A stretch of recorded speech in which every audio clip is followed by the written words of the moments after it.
The Fisher's Bargain, Episode 2.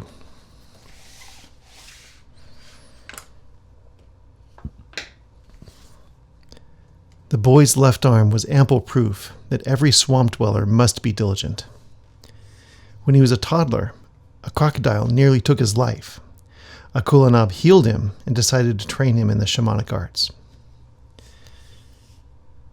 Akulanab's looking down at him. That Saka is looking good. And he replies, I think it needs more ground maize. So now we know. Saka is a ground maize mixture. Good idea. Here you go. And he drops some in the bowl. I think it's time for your initiation. Really? When? Before the dry season. So soon? We'll need to get upriver to Temple City before the water levels go down. So here he is, wondering, what the heck is Temple City? And he thinks maybe a hut? Maybe it's made of huts that are like really tall, like 3 stories tall? Or maybe, what's a temple? What is it, a giant building? And he's trying to imagine all the different shapes of buildings that could be there. Maybe the altars are huge that fit on top of buildings, because right now he's only used to these little, his shaman's altar that's barely bigger than him. So his imagination's running wild. What will they do to me up there? And he's trying to imagine, okay, here's the forest and here's the river. So he's saying that it goes up, so we got to go upriver to Temple City. Maybe it's up in the mountains somewhere. And he's learned that rivers come from fountains in the mountains. So this is what he's imagining. Meanwhile, Akulanab's rummaging around in his stash, and he's found this tool. He says, here's my stingray spine. You must offer your chulel. See this little scar on my tongue? This is the best place to draw your chulel. So chulel is something like blood, we guess. We must give our blood back to the gods periodically. It nourishes them. And here's some other places to extract the chulel. After initiation, you'll receive the next round of tattoos. See? And this is the same thing he went through when he was an acolyte. These are my first, and they look just like yours. These here. And these are my shaman marks, copied exactly from my master's legs.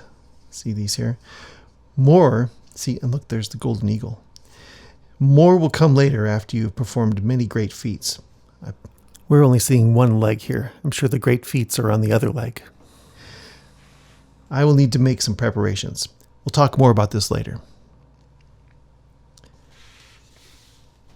And here's a description of a shaman's life. Every morning, he brews up his little special brew of cocoa. He drinks it. He has a vision. He throws it back into the water. And then back to the village.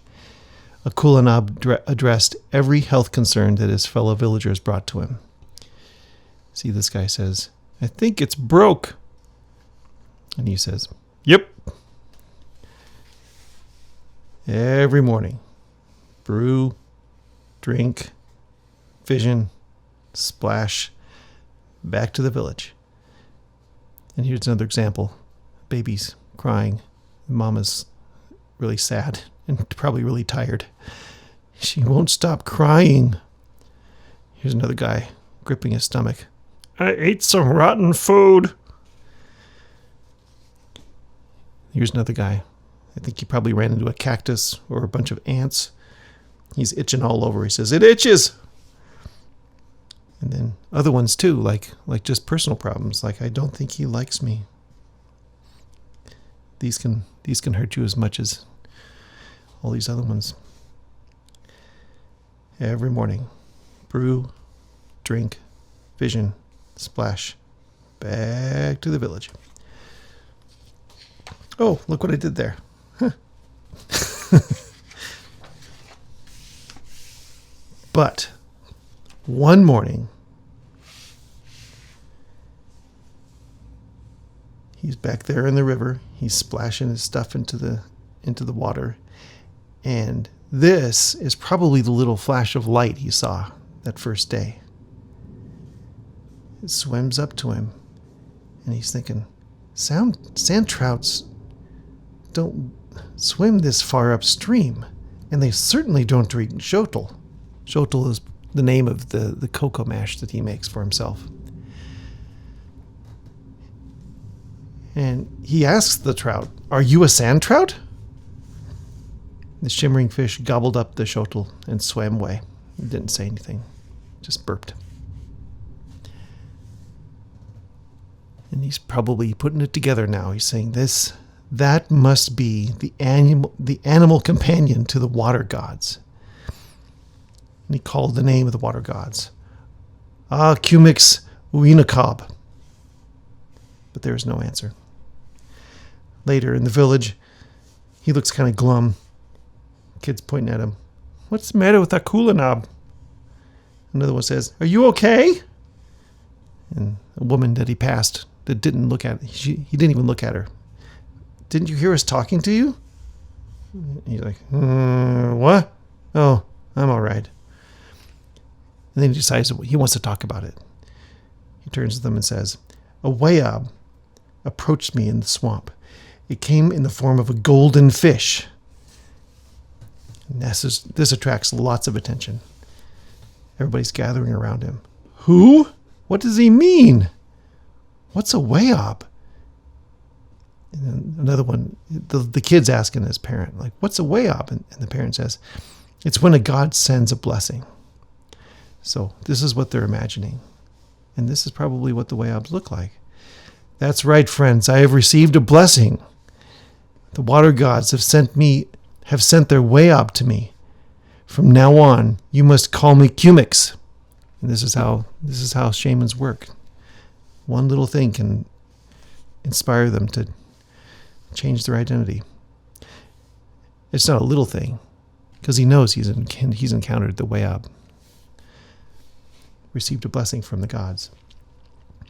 Or at least, I hope that's what happened. I hope that's what it means. He's got to go with his gut, though. Akulanab, now known as Kumix, could not explain his experience any clearer when his acolyte asked him about it later. "You were touched by a wayab? What does that mean? Do you have special powers now?" I'm not sure. I will need to pray about this." He's thinking about that fish, slurping up his shotl. "But I do know that the fish likes my shotl, so I will need to make an extra batch for him from now on." Every day the fish grew more bold, lingering longer, drawing nearer. This must be Chalk.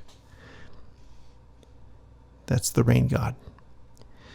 Soon it was slurping shotl directly from Kumix's cup. So I've gone through 2 spreads, and I know you want to see the next one, but I'm going to wait until next week to show it to you. So I hope you come back.